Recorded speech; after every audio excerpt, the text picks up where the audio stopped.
고린도후서 9장 8절에서 15절 말씀 가지고 심는 자에게 주시는 축복의 약속, 이런 제목으로 함께 은혜를 받겠습니다.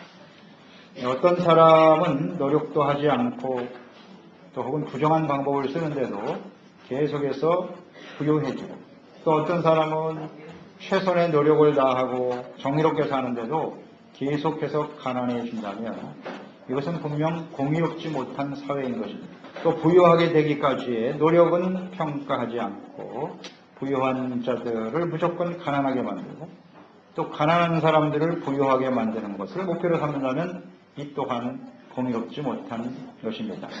공의로운 사회는 심은 대로 거두는 사회이고, 또 노력한 만큼 대가를 얻는 사회인 것입니다.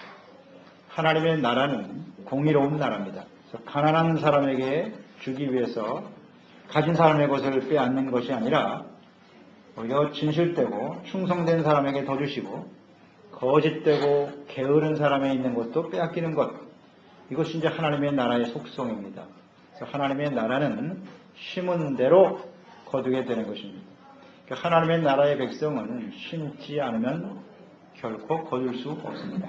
그러나 재물이 많이 주어진 사람은 하나님께서 주신 사명이다 생각하고 하나님과 어려운 이웃을 위해서 나누며 살아가는, 이 나눔을 실천하는 것이 하나님의 뜻이기도 하지요. 그래서 하나님과 이웃을 위해 재물을 들여 헌신하는 것은 곧 하나님께 심는 것입니다. 이 헌금이라고 하는 단어가 헬라어로 로게이아라고 하는 말이 있는데요. 이것은 하나님께 재물을 들여 헌신하는 것을 의미하는 말이고요. 또 헌금의 다른 말이 연보라는 말이 있죠. 이 헬라어는 좀 다릅니다. 율로기아.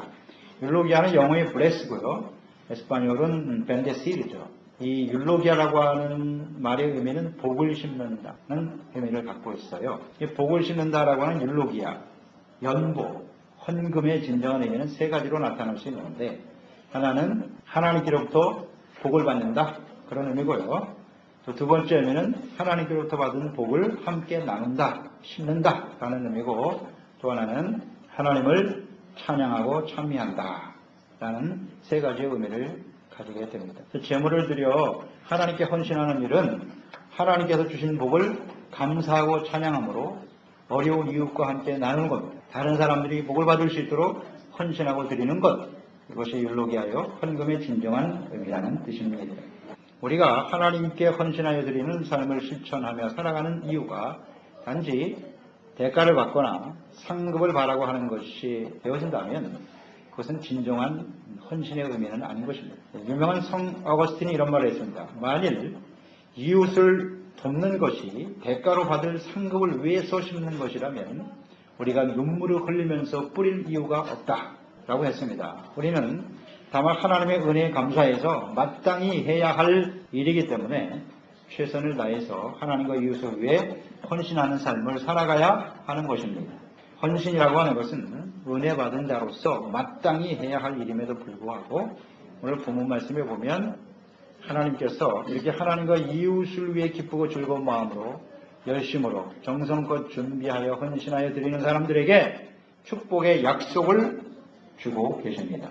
주님과 이웃을 위해 심는 자들이 거두게 될 축복의 약속은 무엇일까요?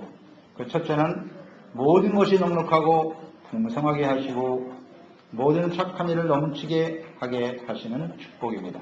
8절 말씀 보시면 하나님이 능히 모든 은혜를 너희에게 넘치게 하시나니 이는 너희로 모든 일에 항상 모든 것이 넉넉하여 모든 착한 일을 넘치게 하게 하려 하심이니라. 놀라운 약속을 주고 계시네요. 하나님께로서 은혜를 받은 그리스도인들이 주님과 이웃을 위해서 열심과 즐거움으로 헌신하기를 하나님은 간절히 원하세요. 이것을 순종하는 사람들에게 하나님께서는 능히 그랬습니다.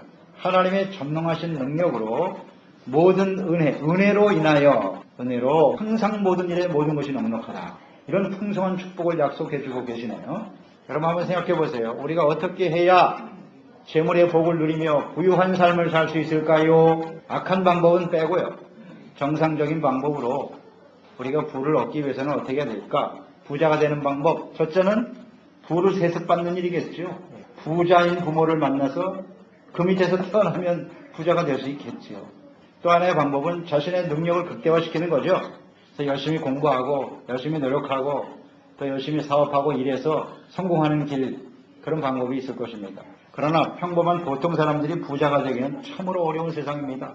한국에서 2012년 평균 아파트값과 월급 생활자들의 월 평균 소득을 비교하여 산출한 그 자료에 보니까 강남구에 있는 아파트를 사기 위해서 월급쟁이가 월급 타서 23년 3개월치 월급을 한 푼도 쓰지 않고 다 모아야 결국 아파트 하나를 산다는 거예요. 과거와는 달리 자본이 없으면 사업도 성공할 수가 없어요. 이렇게 차근차근 모아서 부를 얻는다고 하는 것이 쉽지 않다는 겁니다. 아무리 좋은 아이템을 갖고 있고 좋은 방법이 있어도요, 자본이 없으면 그 사업에 성공할 수 없습니다. 부를 얻는다고 하는 게 쉬운 일이 아니에요. 그러니까 인간의 힘으로 이 부를 얻기 위해서 힘쓰는 방법은 이렇게 몇몇 가지밖에 없어요.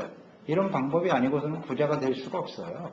그런데 오늘 이 성경 말씀에 보니까요, 우리에게 모든 것이 넉넉하여 항상 모든 일, 모든 것이 풍성한 축복을 주시겠다고 약속하고 계시네요. 하나님이 주시는 지혜가 있습니다. 이 약속의 말씀에 귀를 기울이시기 바랍니다. 전능하신 하나님께서 은혜로, 그것도 은혜는 값없이 주시는 거잖아요. 은혜로 모든 것이 넘치고 풍성하게 해주시겠다라고 말씀하고 계십니다. 우리의 노력과 수고는 한계가 있습니다. 그러나 하나님께서는 천지 만물을 창조하신 하나님이시잖아요. 이 세상의 모든 것이 하나님의 것입니다. 하나님의 것이에요. 얼마든지 우리에게 이 모든 것을 누리며 살아갈 수 있도록 하십니다. 금도 내 것이고 은도 내 것이고 재물을 능력도 주시는 분이 하나님이십니다. 그 하나님의 은혜가 우리에게 임할 때 풍성한 복을 누리며 살 수 있다. 자, 그러면 이 약속은 누구에게 주신 약속입니까? 이게 중요하겠죠? 누가 이런 축복을 누리며 살 수 있을까요? 여기서 너희에게 이렇게 말씀하셨는데요. 여기서 너희에게는 누구입니까? 예수 그리스도를 믿고 구원받은 그리스도인들이겠죠? 그리고 중요한 것은 우리가 그리스도인이 됐다. 예수 그리스도를 믿고 구원받았다라고 하는 것은 의롭다함을 얻은 것이고, 더 나아가서 가장 중요한 문제가 바로 내가 주인이 아니라 하나님이 주인이라는 사실을 믿고 따르는 사람들이에요.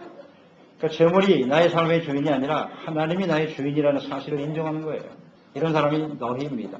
이 내게 주어진 모든 재물이 혹은 재능이, 은사나 능력들이 내 것이 아니라 하나님의 것이기 때문에 이것을 하나님을 위해서 또 이웃을 위해서 즐거운 마음으로 열심으로 헌신하여 드리는 사람들, 하나님이 주신 축복이라고 믿고 다른 사람들을 복되게 하기 위해서 그것을 하나님 앞에 심는 사람들, 이 사람들이 너희입니다. 이런 사람들에게 주시는 약속입니다. 하나님께서는 재물을 부정하시지 않습니다. 재물을 주어 풍성하게 하시는 분이 하나님이세요. 역대하 1장 11절로 12절에 보면 이런 말씀 있죠. 하나님이 솔로몬에게 이르시되 이런 마음이 내게 있어 부나 재물이나 영광이나 원수의 생명을 멸하기를 구하지 아니하며 장수도 구하지 아니하고 오직 내가 네게 다스리게 한 내 백성을 재판하기 위하여 지혜와 지식을 구하였으니 그러므로 내가 네게 지혜와 지식을 주고 부와 재물과 영광도 주리니 내 전의 왕들도 이런 일이 없었거니와 내 후에도 이런 일이 없으리라 하시니라. 아멘. 솔로몬에게 주신 하나님의 축복의 약속입니다. 솔로몬은 왕이 되어 어린 나이에 부와 영광과 재물을 구하지 않았습니다. 강력한 권력을 구하지 않았어요. 지혜와 지식을 구했죠. 그래서 이 나라 백성들이 어떻게 하면 하나님의 의의 백성으로 바르게 살 수 있을까요? 그랬더니 하나님이 그 기도를 받으시고 구하지 않으면 부와 영광 재물도 더하여 주셨더라. 아마 인류 역사상 솔로몬처럼 부와 영광을 누린 사람은 없을 겁니다. 그런 사람 찾아보기 어려워요. 하나님께서 이 모든 것을 더하여 주셨다. 하나님은 이처럼 모든 것을 누리며 살아가기를 원하세요. 그것도 은혜로 주셨어요. 구하지도 않았는데 주셨다고. 주님의 능력으로. 그래서 하나님께서 은혜로 모든 일에 넉넉하게 채워주시는 이런 약속의 축복을 주고 계신데요. 그런 목적이 있을 거 아니에요? 무엇 때문에 하나님께서는 이렇게 넉넉하고 풍성한 축복을 더해 주실까요? 모든 착한 일을 넘치게 하도록 하기 위해서. 이걸 놓치면 안 돼요. 하나님 우리에게 넉넉하게 채워주시는 목적이 어디에 있다고요? 착한 일. 모든 착한 일을 넘치도록 하기 위해서입니다. 자, 그러면 착한 일은 무엇입니까? 이거 분명히 정리가 돼야 되겠죠? 착한 일이 뭡니까? 하나님의 뜻에 순종하는 일이 일단 선한 일이고 착한 일입니다. 그리고 자신의 욕심과 유익을 위해서 하는 일이 아니라, 이게 중요해요. 하나님을 위해서. 또 하나는 어려운 이웃이에요. 이타적인 것. 이기적인 건 선이 아니에요. 이타적인 게 선이에요. 착한 일이에요. 하나님과 이웃을 위해서. 때론 내게 손해가 되고 내가 좀 불편해도 자기를 희생해서라도 다른 사람을 도우려고 하는 일. 이게 선한 일, 착한 일이에요. 이런 착한 일의 목적을 두고 하나님 앞에 헌신되어질 때 하나님은 그런 사람들에게 더욱 넘치도록 채워주시겠다는 말씀입니다. 약속이죠? 이거 아주 중요한 약속입니다. 이 말씀대로 우리가 초점을 잘 맞추면 돼요. 우리가 열심히 경제활동해야 됩니다. 수고하고 열심히 해서 돈을 버는데 그 돈을 버는 목적이 뭐냐, 이 목적이. 이 모든 일을, 착한 일을 할 수 있는데 초점을 두지 않는다면 하나님께서는 역사하실 수가 없나이다. 이건 아주 분명하잖아요. 은혜로 모든 일에 항상 모든 것이 넉넉해요. 그런데 우리의 삶은 그렇지 못하단 말이에요. 그 이유가 뭐예요? 그러니까 하나님의 말씀과 뜻대로 살지 않는 거죠. 여전히 초점이 자기에게 맞춰져 있어요. 나의 욕심에 맞춰져 있어요. 그러니까 하나님의 약속이 이루어지지 않는 거죠. 그러니까 인생이 피곤한 거예요.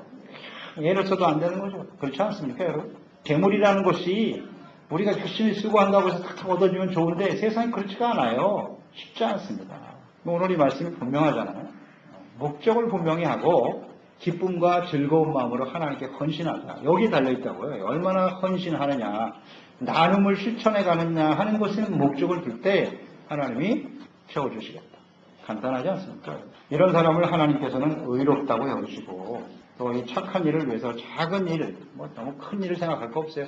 작은 일부터 열심으로, 감사함으로, 즐거운 마음으로 하나님과 이웃을 위해서 헌신을 실천해 갈 때 하나님께서는 그렇게 심는 자들에게 이 약속의 축복을 더하여 주실 것입니다. 잘 한번 생각해보세요. 이게 축복이에요. 모든 걸 누리고 계속해서 그 일을 할 수 있다는 거. 이거 정말 복된 일 아닙니까? 두 번째 주시는 축복의 약속은 이런 겁니다. 의의 열매가 가득하고 하나님께 대한 감사와 영광이 넘치게 하는 것. 중요한 단어입니다. 의, 감사, 영광. 이게 축복의 약속이에요. 9절로 10절 말씀 보세요. 기록된 바 그가 흩어 가난한 자들에게 주었으니 그의 의가 영원토록 있느니라. 할렐루야. 영원토록 의가 있대요. 심는 자에게 씌워 먹을 양식을 주시는 이가 너희 심을 것을 주사 풍성하게 하시고, 여기 또 한번 약속하시네요. 너희의 의의 열매를 더하게 하시리라. 아멘. 자, 하나님께서 하나님의 일과 혹은 가난한 이웃을 위해서 재물을 나누는 일을 하나님은 의롭다고 여기십니다. 의로 여기신답니다. 그러니까 하나님께서 우리에게 은혜로 주신 것이죠. 은혜로 우리에게 맡겨주신 것이 재물인데 이것을 하나님과 이웃을 위해서 헌신하는 것은 마땅한 일입니다. 우리 그리스도인으로서 하나님의 자녀로서는 마땅한 일인데 하나님께서는 이것을 의로 여기신다는 거예요. 자, 이 부분을 우리는 놓치면 안 됩니다. 여러분, 우리가 예수 그리스도를 믿고 의롭다움을 얻는다고 하는 건 굉장히 중요한 축복이죠. 죄를 회개하고 용서받고 의롭다움을 얻었다. 이것이 큰 축복이에요. 여러분, 의로움의 축복을 알고 계십니까? 의를 얻은 사람이 나중에 하나님 앞에 서게 되는 겁니다. 의롭지 못한 사람은 절대로 하나님 앞에 설 수 없습니다. 의로운 사람만 천국에 들어가는 거예요. 그러니 이 땅에서 우리가 의를 얻는다고 하는 게 얼마나 중요한 일인지 아시겠냐고요. 그러니까 의의 구체적인 방법이 뭐냐? 그 중에 하나가 우리가 재물을 어떻게 사용하느냐에 달려있다는 거예요. 예수 믿고 구원 받았습니다. 그러니까 나는 의롭다움을 얻었습니다. 그걸로 끝? 여전히 자신의 욕심을 위해서 썩어져갈 세상에 소망을 두면서 그냥 한 푼도 이웃과 나눌 줄 모르면서 맨날 내 거만 하며 살아가는 사람, 그 사람이 의로운 사람이냐? 아니라는 겁니다. 하나님께서요. 그런 의는 가짜예요. 그럼 마태복음 25장 34절 이하에 보면 예수님께서 그런 말씀하시죠. 예수님이 다시 오실 때 모든 사람들을 양과 염소로 나눌 것이다. 양은 오른편, 염소는 왼편인데 그 나누는 기준이 뭐냐? 병들었을 때, 내가 병들었을 때, 또 내가 옥에 갇혔을 때, 내가 헐벗었을 때, 내가 굶주릴 때, 먹을 것을 주고 입을 옷을 주었고 나를 돌아보았고 그런 사람은 오른편, 양이다 오른편. 나를 돌보지 않은 사람은 왼편이다. 그렇게 나눌 것이라고 말씀하시면서 오른편에 속한 사람들 25장 34절입니다. 그때의 임금이 그 오른편에 있는 자들에게 이르시되 내 아버지께 복받을 자들이여 나와 창세로부터 너희를 위하여 예비된 나라를 상속받으라. 아멘. 오른쪽에 있는 사람은요 하나님의 나라를 상속받게 된답니다. 이어서 25장 37절, 40절에 보면 30절에 이런 말씀이 있어요. 이에 의인들이, 여기 의인이라고 말했어요. 의인들이 대답하여 이르되 주여 우리가 어느 때에 주께서 줄이신 것을 보고 음식을 대접하였으며 목마르신 것을 보고 마시게 하였나이까? 임금이 대답하여 이르시되 내가 진실로 너희에게 이르노니 너희가 여기 내 형제 중에 지극히 작은 자 하나에게 한 것이 곧 내게 한 것이니라. 아멘. 우리 주변에 가난하고 힘든 사람들, 도움이 필요한 사람들에게 그것을 나눔을 실천한 사람이 곧 예수님을 섬긴 곳이고, 그런 사람을 주님은 뭐라고 여기신다? 의인. 그런 사람들을 의롭게 여기신답니다. 그래서 하나님의 나라를 상속받게 하실 것이라고 약속하셨습니다. 그러니 하나님께서 주신 재물을 내 것으로 여기는 사람은 절대 못 나눠요. 하나님의 것이라고 인정할 때만 나눌 수 있는 거예요. 아주 중요한 문제고 근본적인 문제입니다, 여러분. 드릴 수가 없어요. 내 것이기 때문에 아까워서 못 드려요, 절대로. 하나님의 것이라고 인정을 해야 드리지. 그러면 더 채워주시겠다는 거 아니에요. 넉넉하여 항상 siempre. 경기가 좋으면 뭐 괜찮고 경기가 나빠지면 어려워지고 이런 게 아닙니다. 항상 맨날 경기에 따라서 좋았다 나빴다 좋았다 나빴다 인생이 만약 이 굴곡있는 인생을 산다면 한번 질문을 해봐야 돼요. 근본적으로 내가 지금 어떤 모습을 가지고 살아왔나, 이 재물에 대해서 어떤 생각을 가지고 있는지. 그게 세상 사람들과 똑같다면 우리는 하나님의 사람이라 할 수 없잖아요. 그렇지 않습니까? 의의 기준이 뭐예요? 나눔에 있어요. 나눔에 있어요. 실천해야 됩니다. 작은 것부터, 너무 대단한 것부터 하려고 하지 말고 작은 실천부터 하단 말이에요. 이거 나누지 않으면 하나님께서 주시는 이런 의의 축복을 누릴 수가 없습니다. 자, 주님께서요, 심는 자에게 씨앗을 주신다 그랬어요. 자꾸 심을 때 그 심을 것을 계속 더해 주시는 거예요, 하나님. 심지도 않은 사람에게 거두게 하실 수는 없는 거니까요. 맨날 나는 뭐 심을 게 없다라고 생각하면 내가 심은 게 없다고 생각하시면 돼요. 그렇잖아요. 그게 진리 아닙니까? 더 주신다잖아요. 심을 씨앗을 계속 주시고, 그 다음에 의의 열매가 가득하게 하시겠다. 아멘. 자, 우리는 죄 가운데 태어나서 죄 가운데 살다가 영원한 사망에 떨어질 수밖에 없는 사람들이었죠. 그런 우리들에게 하나님께서 예수 그리스도를 통해서 우리 의롭게 여기셨단 말이에요. 이 의의 열매를 거둔다는 게 얼마나 큰 축복인지 아시겠죠? 의가 없이는 절대로 하나님 앞에 설 수 없어요. 하나님의 나라를 상속받을 수 없습니다. 이건 아주 분명합니다. 그러니까 의보다 더 소중한 축복은 없다라는 걸 생각하죠. 그러니까 이 재물과 돈은 우리에게 필요한 것이죠. 삶을 살아가는데 필요한 거 주님도 아세요. 그래서 우리에게 재물을 얻을 능력도 주신다고 그랬어요. 근데 문제는 이 재물과 돈을 너무 많이 소유하게 되면 이 하나님보다 돈을 더 사랑하게 된다는 거예요. 결국 사람들이 돈과 재물의 노예가 되어 욕심을 잉태하게 되고, 욕심이 잉태되면 반드시 죄를 낳습니다. 그리고 그 죄는 곧 사망으로 이르게 되는 거예요. 재물이 우리에게 좋은 것이로되 이렇게 욕심을 가지고 이걸 나의 것으로 여기면서 살아가기 시작하면 그게 죄와 사망으로 이어가는 독이 되더라는 거죠. 디모데전서 6장 10절에 말씀하죠. 돈을 사랑함이 일만하게 뿌리가 되다니 이것을 탐내는 자들은 미혹을 받아 믿음에서 떠나 많은 근심으로서 자기를 찔렀도다. 믿음에서 떠난답니다. 그러니까 이 재물을 이렇게 하나님의 뜻대로 함께 나누는 일을 실천하지 못하면 그것이 오히려 자신에게 큰 해가 되더라는 거예요. 뭐 이런 사람들은 얼마나 있잖아요. 우리도 그렇고요. 역시 우리도 마찬가지죠. 자, 하나님께서 은혜로 주어진 재물, 이것은 하나님의 것으로 좀 인정하고 하나님의 일과 가난한 사람들에게 열심으로 기쁨으로 나눔에 헌신하는 사람들에게는 반드시 하나님께서 의의 열매를 거두게 하시고 가득하게 하시고 하나님의 나라를 상속받게 만들어 주실 줄 믿습니다. 의의 열매가 얼마나 큰 축복인가를 생각해 보세요. 나는 의 같은 거 필요 없습니다. 그저 세상에서 많은 걸 누리면서 살면 좋겠어요. 그럼 세상 사람이죠. 그럼 그리스도의 모습은 아니에요. 또 하나님은 거기에 응답하실 리도 없고 잘 생각합니다. 의의 열매. 11절 12절 말씀 한번 보세요. 11절 12절 너희가 모든 일에 넉넉하여 너그럽게 연보를 하면 그들이 우리로 말미암아 하나님께 감사하게 하는 것이다. 자, 이 말씀을 잘 묵상해 보세요. 이 봉사의 직무가 성도들의 부족한 것을 보충할 뿐만 아니라 사람들이 하나님께 드리는 많은 감사로 말미암아 넘쳤느니라. 자, 이게 축복 아닙니까? 더 어려운 교회와 형제와 이웃을 위해 재물을 나누며 헌신하는 일은 그들의 필요를 채워주는 거죠. 부족한 것을 채워주는 의미가 있단 말이죠. 이것을 하나님은 의로 여기시겠다고 말씀하셨고요.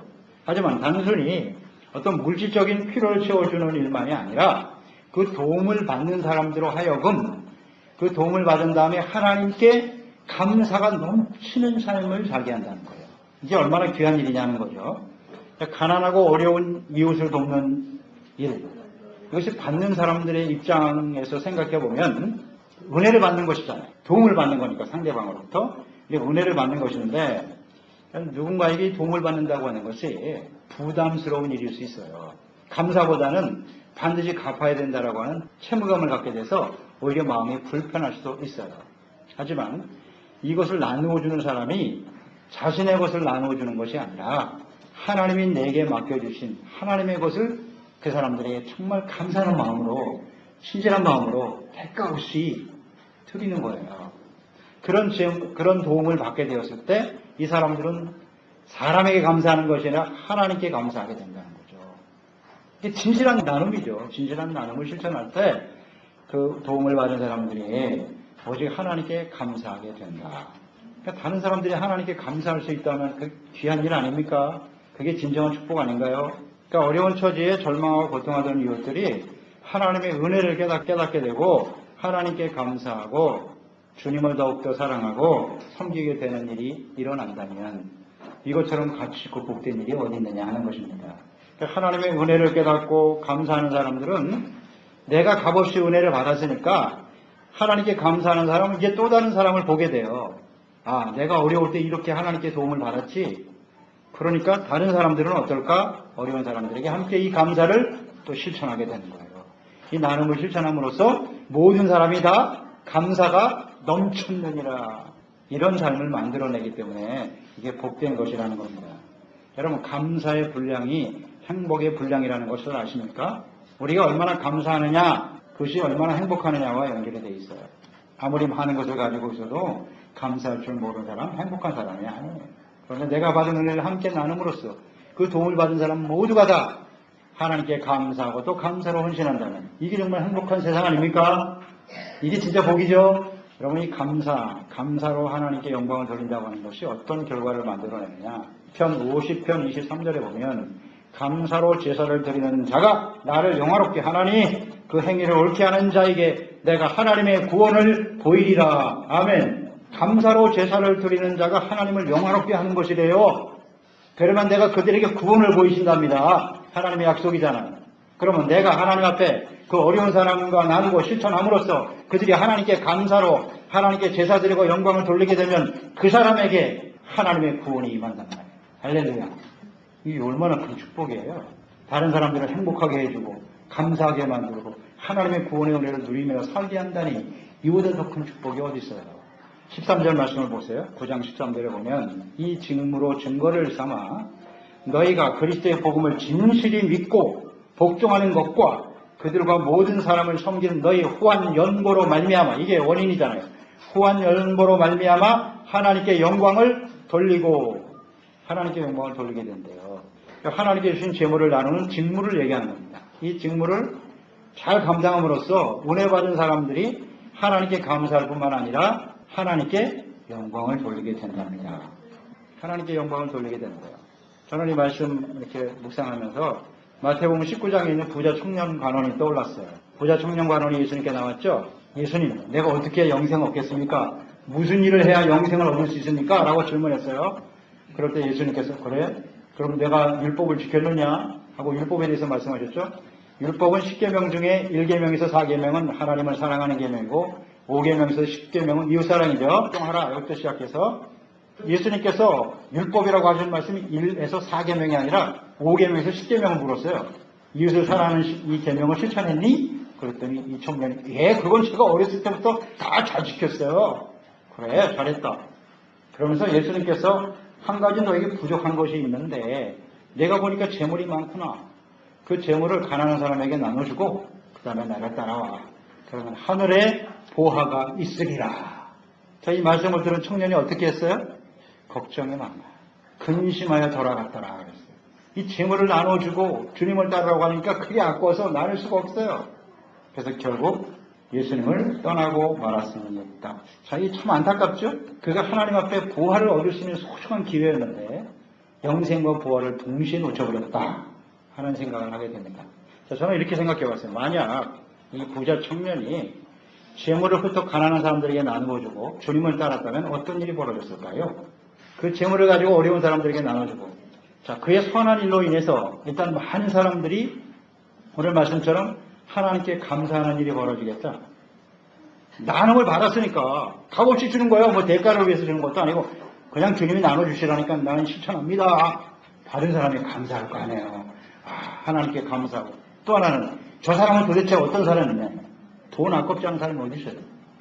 그 돈을 값없이 막 나눠주거든요. 그러니까 야, 저 사람 뭐야? 하고 보니까 예수님을 따르는 사람이래. 예수님을 따라가기 위해서 그 많은 재물을 우리에게 다 나누어줬다네. 그래? 그러면 그 사람이 따르는 예수님은 어째 누구야? 이렇게 되는 거예요. 그래서 많은 사람들이 예수님을 보게 되었을 거고 예수님을 믿게 되었을 거고 구원받는 역사가 일어나게 됐을 거 아니겠습니까? 그게 진정한 하나님께 영광을 돌리는 일이잖아요. 그게 하늘의 보화가 아닐까요? 아멘. 그가 나눔을 통해서 수많은 사람들이 예수 믿고 구원받아 하나님께 감사와 영광을 돌린다면 그게 큰 상급이죠. 자, 우리는 하나님 앞에 서게 될 거예요. 우리가 천국에 갔을 때 하늘의 보화가 있다고 그랬잖아요. 어떤 게 우리의 보화가 될까요? 우리를 통해서 예수 믿고 구원받은 사람들이 보물입니다. 그에 대한 큰 상급을 우리는 받게 될 것입니다. 우리를 통해서 예수 믿고 구원받은 사람이에요. 그게 상급이에요. 우리의 멸류관입니다. 그러면 우리가 작은 일에 실천하는 거잖아요. 물질 배려, 하나님과 이웃을 위해서 헌신할 때 이것이 많은 사람들이 하나님을 알고 하나님께 감사하고 우리 믿는 예수 그리스도를 그들도 알고 믿고 구원받아 많은 사람들이 하늘의 보화로 쌓여진다. 할렐루야. 이게 진짜 축복 아닐까요? 우리가 세상에서 부자들 많습니다. 뭐 부와 영광을 주는 사람 많은데 그게 영원한 삶으로 이어집니까? 절대 이어질 수 없어요. 한 푼도 못 가져갑니다. 그 다 알죠? 모르는 사람 없습니다. 공수의 공수고 모르는 사람이 어디 있어요? 그거 집착한다고요. 그 썩어질 것을 위해서 말이죠. 우리 인생이 여기서 끝이라면 그만이지만 사람이 죽는 것은 정한이 있고 그 다음에 심판이 있잖아요. 영원한 삶이 준비되어 있지 않습니까? 이걸 믿는 사람이 예수 믿는 사람 아닌가요? 그러면 하늘의 보화를 쌓기 위해서 우리가 무엇을 어떻게 해야 될 것인가? 오늘 말씀에 잘 나타나는 거예요. 그렇게 어렵지 않아요. 진실한 마음으로 하나님께 드리는 사람들. 재물이 내 것이 아니라 하나님의 것이고 이것을 열심으로 정성껏 진실한 마음으로 하나님과 이웃을 위해서 드리는 거예요. 그걸 작은 일부터 실천하는 거예요.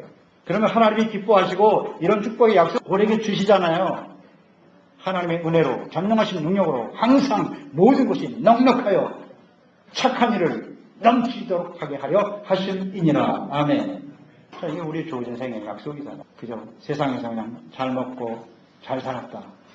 그게 인생의 전문가요? 아니면 착한 일, 나보다는 이웃을 위해서, 많은 사람을 위해서 헌신을 드려지는 인생이 될 것인가? 우리 인생을 마감하는 날 알게 되겠죠. 이렇게 함께 나눔을 실천할 때 하나님께서는 우리에게 더 많은 것을 채워주셨어. 이 땅에 사는 동안에도 계속 나눌 수 있다는 건 얼마나 좋은 일이에요. 모든 착한 일을 넘치게 한다고 약속하셨는데 이 넘치게 한다는 의미는 뭐냐면 한두 번 하고 끝나는 게 아니고요. 지속적으로 하는 게 지속적으로. 이거 얼마나 큰 축복입니까, 여러분. 우리가 인생을 살면서 한두 번 착한 일을 할 수 있어요. 그런데 문제는 내가 계속 하고 싶어도 재물이 없으면 못해요. 안 그렇습니까? 하고 싶어도 없으면 못하는 거예요. 그런데 이것을 계속해서 할 수 있도록 채워주시겠다는 거예요. 야, 이건 뭐 얼마나 중요한 약속입니까? 오늘 이 시간 이 하나님의 축복의 약속을 누리며 살아가는 저희들이 되었으면 좋겠습니다. 약속이니까 그대로 되겠죠. 그렇게 어렵지 않아요. 오늘 말씀 가운데 우리가 어떤 모습으로 하나님께 헌신하느냐, 그 삶의 목적이 무엇인가를 좀 똑바로 하고 이를 하나하나 실천해가는 저희들이 되어서 정말 이 시대에 앞으로 우리 좋은 인생이 얼마나 될지 모르지만 모든 것이 넉넉하여 착한 일에 모든 것을 넘치게 할 수 있는 종들이 되시기를 축원합니다.